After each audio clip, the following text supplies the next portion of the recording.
I saw this film, Death Takes a Holiday, 20 years ago, and in it was an idea that knocked me out, which is the idea of death taking human form and deciding to see what it's like to be alive. Why at this juncture are you letting yourself be so concerned by business matters?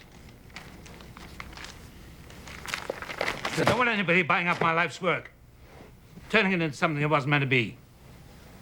A man wants to leave something behind. He wants it left behind the way he made it. He wants it to be run the way he ran it, with a sense of honor, of dedication, of truth. Okay? Easy, Bill. You'll give yourself a heart attack and ruin my vacation. I tend to gravitate towards actors that I know will really do their part to not only be good actors, but who will really try and get involved with the other actors and really try and, you know, sort of take the script and really, you know, extract everything they can to really create the sense that there are relationships that go beyond the movie. The script takes this platform of belief that life is tough and life is pain.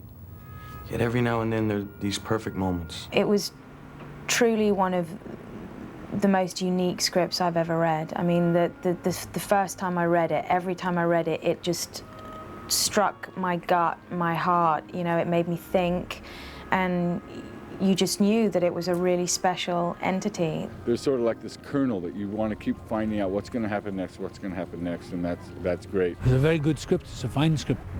That's how I choose.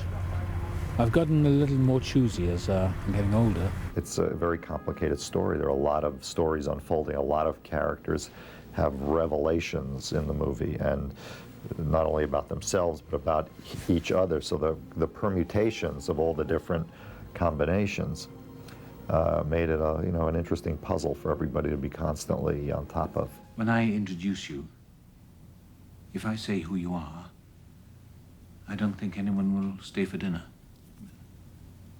Then don't. You know, it's a difficult character to create because who is that character? Nobody knows. There's no, you know, there are a lot of representations of that kind of character in the history of literature and drama, movies, paintings.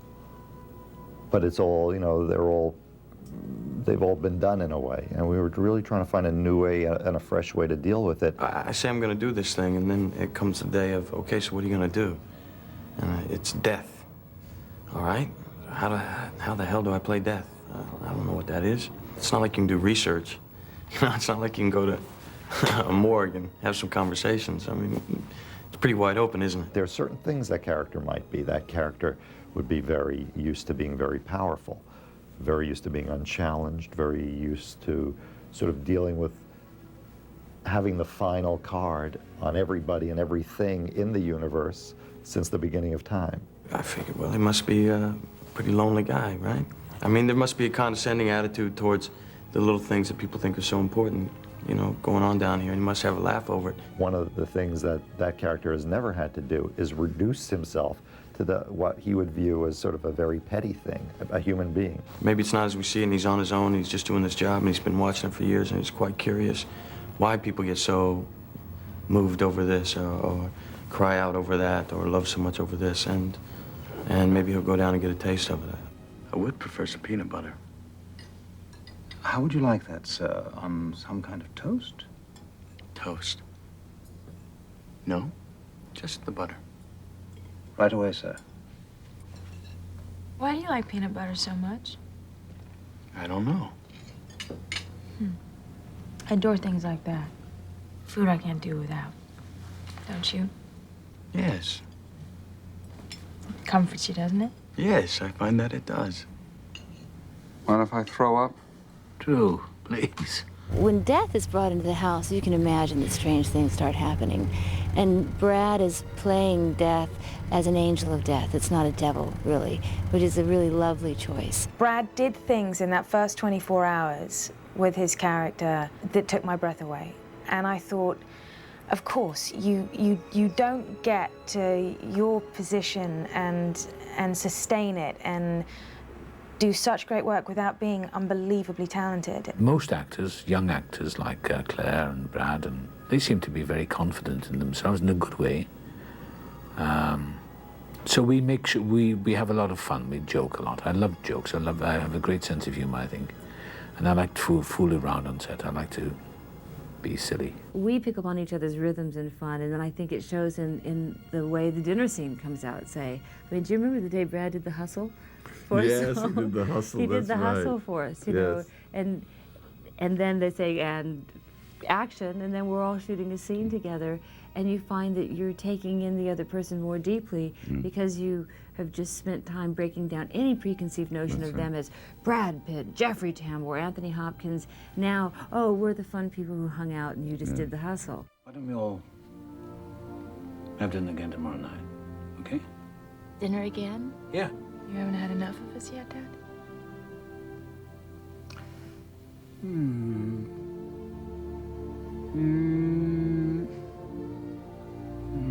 I have huge respect for Tony. He's a mystery to me, though. Truly one of our greatest actors, and how he gets to the places he gets to. You'll see, he's a heavyweight. He's honestly the rawest talent that I've ever been around. It's like, you know, even when he thinks he's screwing up, you know, you just wish you had that. You know, you like wish that was your scene. I enjoy the process of, you know, coming on the set in the morning, saying good morning, making a few jokes. People are generally very pleasant and good to be around. I don't go out of my way to relax someone, but if somebody's nervous of something, I'll try and reassure them. The other night, Tony was making a speech, and it was sensational. It was absolutely fabulous, and I went, oh my God! I mean, everyone was just really. It was fabulous. It was like his last farewell speech, and the acting in that was.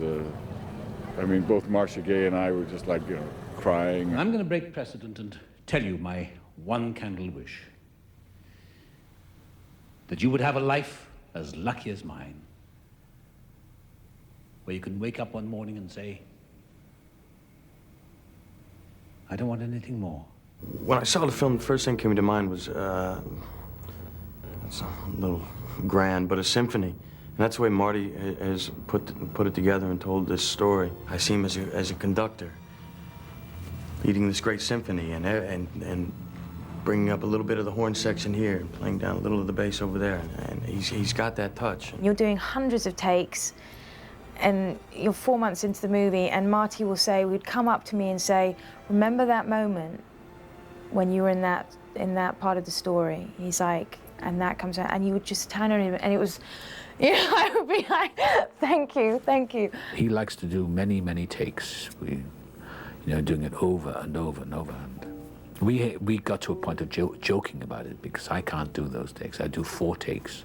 All I thought about was making sure that all the stories were right and all of them worked, and that every moment that every actor was performing, that it would relate to the whole story and relate to each individual story that it had to. That was sort of where my focus was. That kept me pretty busy. It's hard to let go, isn't it? Yes, it is, Bill. And that's life. What can I tell you?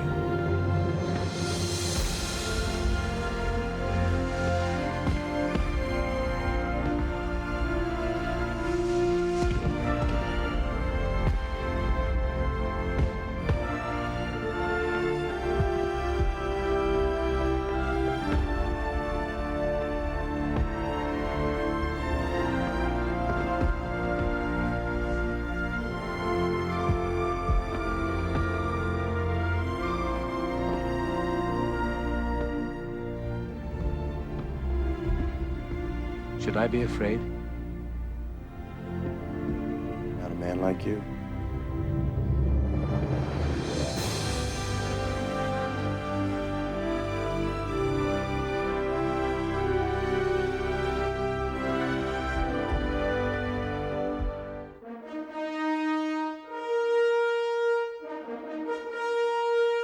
Bye.